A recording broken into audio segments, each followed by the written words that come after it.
Assalamualaikum.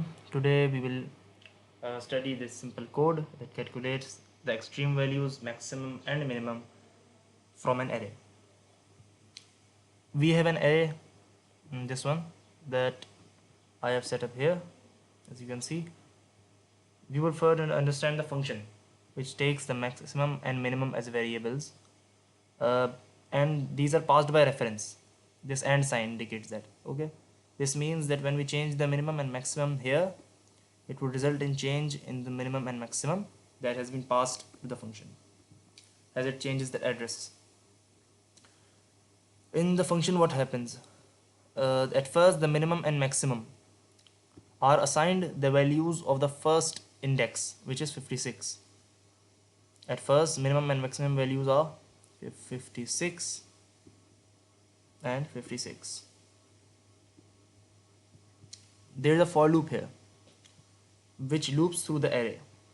How does it do it? At first, the value of I is 0. The index of the array I would result in the value 0. Array 0 would be with index 0, 56. Then these two ifs will check whether this value here is greater than the maximum. If yes, the variable max would store the value here of this, and if array with index I, this value is less than the minimum, then the minimum would change to this value. Here now it would check, is this value greater than this? No. Is this value less than this? No. So it would remain the same, 56 and 56. Then I would increase using this. I would increase and I would go to 1. This would result in the index number 1. Array I would be 77. This would check if this is greater than 56, the maximum. Yes, it is. So max would change to 77. It's not less than 56, so it would remain the same. The minimum would be 56. I would again increment. It would go to 2, which would result in this number. Array I would be 1. Is it greater than 77? No, so it would remain 77. Is this value less than the minimum 56? Yeah, it is. So minimum would change to 1. Then it would go to the index number 3, which has 23 as the value. It would check if it's greater than the maximum. No, it is not, so it would remain 77, and it's not less than 1, so this would remain 1. Then it would go to the index number 4. This would give 22. Nor 22 is greater than the maximum, nor less than minimum, so it would remain the same. And the maximum and minimum variables would end up having the values. Max would have the value of 77, and the minimum variable would have the value of 1, which has been printed here. The cout command that prints the minimum in the array is minimum. Minimum would be the value 1, and maximum, the maximum is maximum. The value variable would store 77. This line right here gets the number of indexes, in the array, and it is being passed to the function so that it knows how much time the for loop has to iterate. This was a simple explanation for this code. अस्सलामुअलैकुम। अब हम ये code समझेंगे जिसमें हमने standard deviation निकालना है। इसमें हमने स्टैंडर्ड डिविएशन का एक फंक्शन डिक्लेयर किया है, सही, और नीचे उसको कॉल किया। ये कोड छोटा सा कोड है, इसमें स्टैंडर्ड डिविएशन का फॉर्मूला ही है, इसको रिक्रिएट किया है हमने विद C++। ये हमारे पास एरे है, इसका हमने स्टैंडर्ड डिविएशन निकालना है। अब हम पहले इस फंक्शन को देखेंगे कैसे काम कर रहा है। इसमें हमने कुछ डिक्लेयर किए हुए हैं वेरिएबल्स, इन वेरिएबल्स पे हमने प्लस माइनस और चेंजेस किए हैं जिससे हमने स्टैंडर्ड डिविएशन निकाला है। ये पहला लूप है, इस पहले लूप में हमने एरे का सम किया है, ठीक है।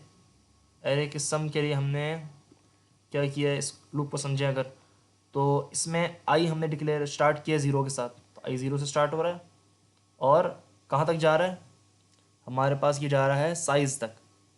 साइज़ क्या है, साइज़ ये हुई हमने पास डाउन किया है फॉर इस फंक्शन में, ये इसमें size the number of elements हैं इन द एरे, तो 4 एलिमेंट्स हैं, साइज़ क्या होगा 4 होगा। अब अगर हम इस फॉर्मूले को भी देखें तो इस फॉर्मूले में हो क्या रहा है, इसके अंदर एवरेज निकली हुई है, ये एवरेज एम यू। एवरेज हम कैसे निकाल रहे हैं, पहले सम के जरिए हम एवरेज निकालेंगे। तो एवरेज का फॉर्मूला क्या होता है, सम upon total number of elements, ठीक है। उसके बाद क्या हुआ है कि ये हर एलिमेंट को एवरेज से माइनस किया, उसका स्क्वायर लिया और उसको प्लस करते रहे, ठीक है, उसको हमने ऐड करते रहे जो हम समेशन में ऐड करेंगे, और फिर हमने डिवाइड कर दिया उसको नंबर ऑफ एलिमेंट्स से और स्क्वायर रूट लिया, तो इस तरह स्टैंडर्ड डिविएशन निकलती है। अब इधर हमने पहले सम निकाला है, सम कैसे किया हमने, अब आप खुद सोचें, ये 0 आई 0 से स्टार्ट हो रहा है, इसका 0th इंडेक्स 1 है, तो एक्स आई मतलब एक्स का 1 कौन सा है, 1 आएगा, और सम स्टार्ट में 0 है और इसमें ये चीज़ प्लस होती रहेगी, ये वाली वैल्यू, इसकी क्या वैल्यू हो जाएगी, इसकी वैल्यू 1 हो जाएगी, ठीक है। फिर आई में इंक्रीमेंट होगा, ये 1 हो जाएगा, तो इसकी 1th इंडेक्स पे क्या है 0 है, इसमें 0 प्लस होगा तो 1 ही रह जाएगा। अब हम इसकी सेकंड इंडेक्स पे आएंगे, सेकंड इंडेक्स इसमें क्या है, फिर 0 है, इसमें 0 प्लस होगा, ये 1 ही रह जाएगा। फिर हम इसकी थर्ड इंडेक्स में आएंगे, उस पर हमारा 1 आएगा और जब 1 इसमें प्लस होगा तो ये 2 आ जाएगा। उसके बाद सिंपल एवरेज, एवरेज हमने यहाँ निकाली हुई है, एवरेज का वेरिएबल डिक्लेयर करके हमने बोला हुआ है double average is equal to sum upon size. Sum क्या है हमारे पास 2 अपॉन साइज हमारे पास 4, इस तरह हमारे पास एवरेज निकल के आ जाएगी 0.5, ठीक है। अब इस समीशन से हमने क्या किया, ये ऊपर वाला जो पार्ट है सारा, ये वाला पार्ट ऊपर वाला, ये हमने कैलकुलेट किया है समीशन से। अब समीशन में हमने वही लूप चलाया है जिसमें ये दो चीज़ें यूज़ हो रही हैं, पर सम की जगह हम समीशन में क्या कर रहे हैं, हम समीशन में उस ये जो एक्स आई की वैल्यू है इसमें से माइनस कर रहे हैं ये एवरेज, और उसका पावर के ज़रिए हम क्या कर रहे हैं 2 की पावर हम उसका स्क्वायर ले रहे हैं, ठीक है। और हम उसको हर बार जो वैल्यू आ रही है लूप में उसको हम ऐड कर रहे हैं समीशन में। शुरू में समीशन 0 है, मैं आपको करके समझाता हूँ। ये हमारा 1 है, 1 से हम करेंगे माइनस 0.5, हमारे पास क्या बचेगा 0.5, और 0.5 का स्क्वायर समीशन में हम, समीशन क्या हो गया शुरू में 0.5 स्क्वायर। अब फिर क्या होगा, अगली आइट्रेशन में इसमें प्लस हो जाएगा, इसी में समीशन में प्लस होगा, क्या प्लस होगा 0 माइनस 0.5 माइनस 0.5, तो इसमें प्लस क्या हो रहा है माइनस 0.5 का स्क्वायर।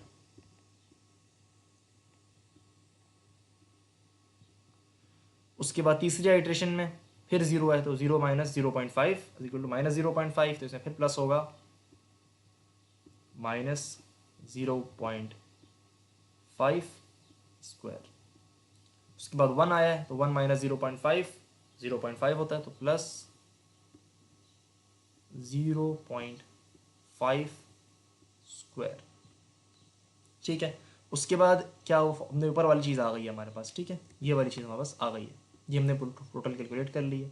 इसको हमने डिवाइड करना है नंबर ऑफ एलिमेंट्स से, तो नंबर ऑफ एलिमेंट्स हमारे पास साइज़ के वेरिएबल में स्टोर है, जो यहाँ पे n और वापस साइज़ हो जाता है, साइज़ के वेरिएबल में स्टोर है, तो वो 4 है, तो उसको हमने क्या किया साइज़ से डिवाइड कर दिया, मतलब बाद में हमने 4 से डिवाइड कर दिया है। यहाँ देख सकते हैं पूरा फॉर लूप हो गया, उसमें समीशन हो गई, समीशन की वैल्यू आ गई है। फिर हमने समीशन को क्या किया है साइज़ से डिवाइड किया है और उसका स्क्वायर रूट लिया, यहाँ पे हम देख सकते हैं साइज़ से हमने उसको डिवाइड किया है और फिर उसका स्क्वायर रूट ले लिया, साइज़ से डिवाइड किया और फिर उसका हमने स्क्वायर रूट ले लिया, पूरे का पूरा जो आंसर आया उसका स्क्वायर रूट ले लिया हमने, ठीक है। तो इस तरह हमने स्टैंडर्ड डिविएशन कैलकुलेट किया, फिर हम उसको रिटर्न कर दिया स्टैंडर्ड डिविएशन को, और यहाँ पे हमने स्टैंडर्ड डिविएशन को आउटपुट कर दिया इधर। ठीक है, तो यही था ये कोड, अगले कोड। अब हम पढ़ेंगे भाई दो मैट्रिसेस की मल्टीप्लिकेशन। इसके लिए सबसे पहले हमें क्या करना होगा, दो मैट्रिसेस हमें यूज़र से इनपुट लेने होंगे। सही, हर मैट्रिक्स हमने दो मैट्रिक्स इनपुट लेने यूज़र से। इसके लिए हमने क्या किया, गेट वैल्यू का एक फंक्शन बनाया जिससे हम एक मैट्रिक्स का इनपुट लेते हैं। इसमें हम क्या करते हैं, एक नेस्टेड लूप है हमारे पास, लूप है और नेस्टेड लूप है उसके अंदर। ठीक है, रो को हम आई से अज्यूम कर रहे हैं और कॉलम को हम जे से। तो रो ज़ीरो से शुरू हो रही है, मतलब ज़ीरो, इस पर आई ज़ीरो होगा। सही, इसको इस जगह पे हम इनपुट लेंगे, रो ज़ीरो आई ज़ीरो पे एक एरे के। तो मतलब ये वाली वैल्यू, पहली वैल्यू इनपुट आएगी। फिर ज़ीरो पे वन, दूसरी वैल्यू ये वाली आएगी। फिर ज़ीरो पे टू, तो उस पर हम ये वाली वैल्यू इनपुट आ रही है हमारे पास। ऐसे ही फिर आई चेंज होगा, आई ज़ीरो, हर आई के चेंज पे 3 बार जे चेंज होगा। उससे हम 9 इनपुट्स ले लेंगे, जो हमारा पूरे एक एरे का इनपुट होगा 3x3 के मैट्रिक्स का। अब यही हम 2 बार कॉल कर रहे हैं नीचे, इस फंक्शन को हम 2 बार कॉल करते हैं, 2 अलग एरेज देकर। तो हमें 2 ए और बी एरेज आ जाते हैं। ठीक है, अब हम इनकी मल्टीप्लिकेशन को देखते हैं। हमें 2 एरेज इनपुट आ गए यूज़र से। अब कंप्यूट ए इंटू बी से हम इनका मल्टीप्लिकेशन पता लगा रहे हैं, कैसे हम मल्टीप्लाई करेंगे इनको। अब डायरेक्ट मल्टीप्लिकेशन होती कैसे है, उसके लिए इसकी रो एक बार इससे डॉट प्रोडक्ट होता है तो इसका पहला आता है, तीसरे का जो हमारे बस आंसर है उसका। फिर इसका डॉट प्रोडक्ट जब इसके दूसरे कॉलम के साथ होता है तो बस ये आता है। फिर इसी का डॉट प्रोडक्ट जब तीसरे कॉलम के साथ होता है तो हमारे बस तीसरी वाली आती है। ऐसे ही दूसरी रो के साथ होता है तो हमारे दूसरी, यहाँ पर भी दूसरी रो वाले रिजल्ट्स आते हैं। दूसरी रो तीनों से मल्टीप्लाई होती है, फिर तीसरी रो तीनों से मल्टीप्लाई होती है, तो ये हमारे पास एक एरे एंड में जनरेट होता है। ठीक है, अब हम ये करके आपको दिखाते हैं। इसके लिए क्या हुआ है, 3 लूप्स हैं, आई, जे और के। जे जो है आई के अंदर नेस्टेड है और के जो है जे के अंदर नेस्टेड है।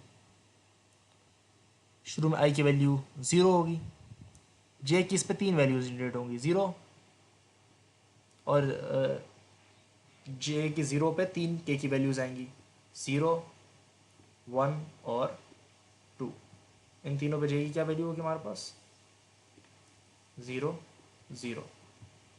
सही है, अब ये वाला जो तीनों के की वैल्यूज़ पे, तीनों के की वैल्यूज़ जो है, इस पे हम क्या करेंगे, इन दोनों को मल्टीप्लाई करेंगे। सही है, और आई जे हम इस वाले का निकालेंगे। सबसे पहले आई जे क्या बनेगा हमारे पास, 0, 0। तो जो आंसर है सी वाले का आई जे हम जनरेट करेंगे, इन दोनों को मल्टीप्लाई करेंगे, 3 बार मल्टीप्लाई करेंगे के की वैल्यूज़ पे, और उनका समेशन लेंगे, उनको प्लस कर लेंगे, तो हमारे पास ये वाली पहली वैल्यू आएगी। सही है, ये डॉट प्रोडक्ट का तरीका है। इससे क्या होगा, शुरू में ए मैट्रिक्स का कॉलम नंबर सबसे पहले वाले में column number, row number 0, column number 0, तो हमारे पास क्या आएगी, हमारे पास row number 0, column number 0, 1। Okay, 1। फिर मल्टीप्लाई होगा ये किसके साथ, बी के 0, 0, 5 के साथ। ठीक है, इन दोनों का मल्टीप्लिकेशन करें, 5 आएगा, और समेशन होगी, मैं बताया था आपको समेशन। अब हमारे पास क्या होगा, समेशन के बाद अब ये दूसरा वाला हम लेंगे, ये वाला। तो हमारे पास ए का 0th row and first column, मतलब ये वाली 2, 0th रो फर्स्ट कॉलम 2 आएगी। 2 मल्टीप्लाई होगा किसके साथ हमारे साथ पास, मल्टीप्लाई होगा हमारे पास first column 0th row, first column 0th row, मतलब फर्स्ट कॉलम 0th रो 2 से।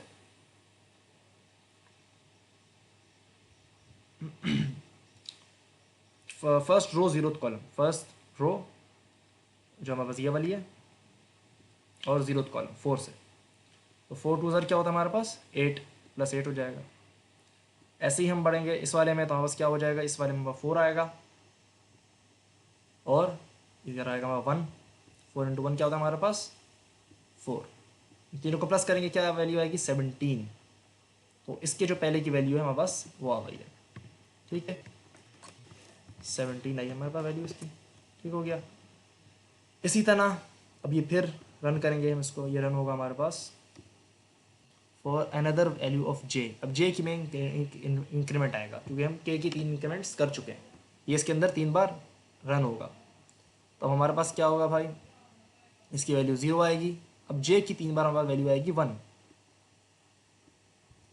उस पर इसकी 3 वैल्यूज होंगी 0, 1 और 2। अब जे के इंक्रीमेंट से हुआ क्या है, इस पर कोई फ़र्क पड़ेगा नहीं क्योंकि इसमें जे यूज़ ही नहीं हुआ, तो हम वापस 1, 2 और 4 आ जाएंगे। फ़र्क किस में पड़ेगा, इसमें किस में फ़र्क पड़ेगा, कॉलम। पहले ये वाला कॉलम यूज़ हुआ था, रो तो वही रहेगी हमारे पास, सही है। कॉलम रो तो एक एक बढ़ती रहेगी हर बार, 0, 1, 2 जो पहले बढ़ रही थी ऐसे, सही है। कॉलम इस बार पहला वाला यूज़ होगा, तो 2, 2 और 0 यूज़ होंगे, 2, 2 और 0। 2 1 ज़र 2, 2 2 ज़र, प्लस हमारे पास हो जाएगा इसमें 4, प्लस हो जाएगा हमारे पास इसमें 0, बस क्या आ जाएगा 8। तो हमारे दूसरे वाले का क्या रिजल्ट आया हमारे पास, सॉरी का रिजल्ट आया हमारे पास 8। ऐसे ही इसके बाद हमारे पास वही चीज़ रिपीट होगी, ये 0 रहेगा, इसमें हमारे पास 2, 2 और 2 आ जाएगा, 1, 2 एंड 3 यूज़ होगा। इसमें हमारे पास होगा, हो क्या रहा है इसमें 1, 2 और 3 जो हमारे पास यूज़ हो रहा है, तो कुछ भी नहीं हो रहा, ये तो वही रहेगा हमारे पास 1, 2 और 4। इसमें हमारे पास चेंज क्या आएगा कि अब तीसरा वाला कॉलम यूज़ होगा, 1, 1 और 0, सही है। अब हम इसकी वैल्यूज़ निकालें तो हमारे पास क्या आएंगी, 1 प्लस 2 प्लस 0, हमारे पास क्या हो जाएगा 3। तो ये हमारे पास क्या आएगा, इसकी वैल्यू 3 आ रही है, और ये हमारा 4 + 2 8 6 होता है, 8 नहीं होता, तो यहाँ पास 6 था, ये प्लस में गलती करी मेरे से। अब ये हमारे पास क्या आ जाएगा 3। अब क्या होगा, हमारे पास ये भी 3 बार रन हो चुका है जे, तो अब क्या होगा, हमारे पास आई में इंक्रीमेंट आएगा। आई में इंक्रीमेंट से क्या होगा, ये 1 हो जाएगा, फिर ये वापस वही जैसे पुराना वाला चला था 0 0 0। अब वो तीनों जो पहले चले थे वो इस पे आई की इस वैल्यू पे चलेंगे। पहले आई की 0 पे ये सब यहाँ तक हुआ था, आई की वैल्यू 0 पे, यहाँ से यहाँ तक सारा जो हुआ है आई की वैल्यू 0 पे हुआ है। अब यही चीज़ कॉपी होके इधर वापस होगी आई की वैल्यू 1 पे, फिर आई की वैल्यू 2 पे। मैं बताता हूँ आई की वैल्यू से हुआ क्या है ताकि आप कोड समझ सकें। आई की वैल्यू इंक्रीमेंट से क्या होगा, बाकी सब वही रहेगा, ये 0 1 2 आ जाएगा। अब पहले ये वाला जो रो थी हमारे पास, ये तीनों से मल्टीप्लाई हुई थी, आई की वैल्यू चेंज होने से ये रो चेंज हो जाएगी इस पे। अब ये वाली रो जैसे यहाँ पर कब से ये चल रहा है यहाँ पे, तो इस जगह पे हमारे पास ये आना शुरू हो जाएगा 2 3 6। ऐसे ही हमारे पास 2 3 6 आएगा, ये चीज़ें हमारे पास सेम रहेंगी, वो मल्टीप्लाई होगा हमारे पास यहाँ पर भी। सी में आई चेंज हुआ है तो अब ये 3 वैल्यूज हमारे पास निकलेंगी, ये वाली और ये वाली। ऐसे ही जब ये सब हो जाएगा, जे की वैल्यू इंक्रीमेंट होगी, के की वैल्यू इंक्रीमेंट होगी, ये सारा वापस 3 दफ़ा ऐसे ही चलेगा। फिर हमारे पास आई में एक और चेंज आएगा तो हमारे पास ये तीसरी रो पे हम आ जाएंगे, ठीक है। उसी तरह अब ये इसके तीनों ये वाले निकलेंगे तो हमारे पास एक पूरा रिजल्ट आ जाएगा। उसके बाद जैसे हमने जिस तरह सम लिया था, सम की जगह बस हमने उस जगह उस चीज़ को आउटपुट कर दिया है, 2 0 और आई और जे करके 0 कॉलम और रो, जब से हमने शुरू में सम लिया था ना हमने, एक एक एरे के इस वाले एरे को हम इनपुट देंगे और आई और जे के हिसाब से आई शुरू में 1 आई अगर हम अज्यूम करें, जैसे हमने लिया था आई 0 होगा, आई के 0 पे 1 2 और 3 चलेंगे, आई 1 होगा, जो जे होगा हमारे पास 1 2 और 3 चलेगा, सही है। तो इस तरह हमारे पास क्या हो जाएगा, ये वाला हम आउटपुट करेंगे, तब 0 1 ये वाला आउटपुट होगा, 0 2 ये वाला आउटपुट होगा, 0 3 जो हमारे पास है वो ये वाला आउटपुट करेगा, फिर 1 1 ये वाला, 1 2 ये वाला, और ऐसे जब हमारे पास सारे आ जाएंगे तो सी एरे को हम आउटपुट डिस्प्ले कर सकेंगे यूज़र के पास। तो यही सिंपल इसमें कोड था, बाकी इसमें कुछ नहीं। स्ट्रिंग एवेल्यूएशन के कोड को देखेंगे। इसमें हमारे पास एक फंक्शन है स्ट्रिंग एवेल, जो 3 वेरिएबल्स बाय रेफरेंस ले रहा है और एक बाय वैल्यू। ये एक स्ट्रिंग है सेंट, ये वो है जो हमारे पास यूज़र इनपुट देगा, वो इस फंक्शन को रिसीव होगा। बाकी ये 3 वेरिएबल्स है जहाँ पर 0 0 डिक्लेयर हुए हैं और लाइन्स 1 डिक्लेयर हुआ है। बाय रेफरेंस हैं तो मतलब जब इन्हें हम चेंज करेंगे तो यहाँ पे जो मेन वेरिएबल्स हैं ये चेंज होंगे, ठीक है। और इसमें हमने एक फॉर लूप चलाया हुआ है, जो फॉर लूप 0 से स्टार्ट हो रहा है आई के और सेंट डॉट साइज़ तक चल रहा है, मतलब इसके साइज़ तक कितने इसमें लेटर्स हैं, हिडन और नॉन हिडन को मिला के। नॉन हिडन क्या होंगे, जो THIS है, हिडन कौन से होंगे, /n, स्लैश टी, ये स्पेस, ये क्या है, ये हिडन कैरेक्टर्स हैं। अब ये एक एक कैरेक्टर पे जाएगा, फिर ये सारे इफ्स के चेक लगेंगे इस पर, सही है। मतलब एक कैरेक्टर पहले बोलेगा टी, देखेगा इनमें से कोई है नहीं, जब यहाँ पर आएगा स्पेस पे तो यहाँ पे देखेगा ये वाला ट्रू हो जाएगा। इसी तरह से स्पेसेस जो हम डिक्लेयर किया हुआ 0 उसमें एक प्लस हो जाएगा, हर स्पेस से पहुँचेंगे एक एक प्लस होता रहेगा। तो इस तरह सारी स्पेसेस आ जाएंगी हमारे पास कितनी है। अब इधर नेक्स्ट लाइन पे गया है तो यहाँ पर एक करेक्टर होता है हिडन करेक्टर स्लैश एन, तो जब वो यहाँ पहुँचेगा तो चेक करेगा स्लैश एन मिलेगा उसको न्यू लाइन पे, तो लाइंस एक बढ़ जाएंगी, लाइन्स की वेरिएबल को हम एक प्लस कर देंगे। अब अगर हम सेकंड लाइन पे आ रहे हैं और हम लाइन्स के वेरिएबल को शुरू में 0 रखते तो यहाँ पर दूसरी लाइन पे हमारे पास लाइन्स का वेरिएबल क्या होता, 1 हो जाता, जबकि ये क्या है, दूसरी लाइन है, इसलिए हम लाइन्स की वेरिएबल को क्या शुरू में रखते हैं, 1, मतलब इसको हम 0 से नहीं इनिशियलाइज करते, इसको हमने 1 किया हुआ है। उसके अलावा यहाँ पर आएगा उसको एक टैब मिलेगी, टैब स्पेस, तो स्लैश टी उसका हिडन कैरेक्टर होता है, इसी वजह से टैब्स क्या हो जाएगा, एक इंक्रीमेंट हो जाएगा टैब्स में।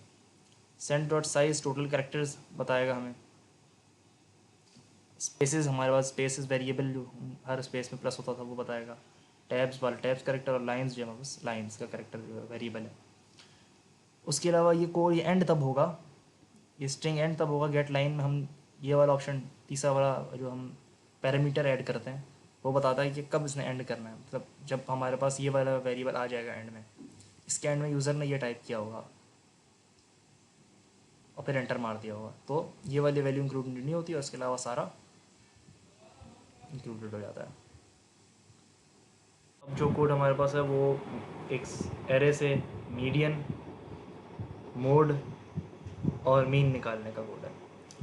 अब मीन निकालने के लिए हम क्या करेंगे, एरे के अंदर जो सारे नंबर्स हैं उनको प्लस करेंगे और डिवाइड करेंगे the number of elements in the array से, ठीक है। उसके लिए हमने एक फॉर लूप चलाया, फॉर लूप के अंदर ये गेट मीन का जो फंक्शन है इसमें हमने एक सम का वेरिएबल लिख के 0 डिक्लेयर किया, फिर फॉर लूप चला के हर एलिमेंट को उसमें ऐड किया सम में, तो एट द एंड जो है फॉर लूप के एंड में सारे एलिमेंट्स का टोटल जो है वो सम के अंदर स्टोर हो गया। उसके बाद हमने इसके ज़रिए एन जो हमारे पास यहाँ डिक्लेयर हुआ है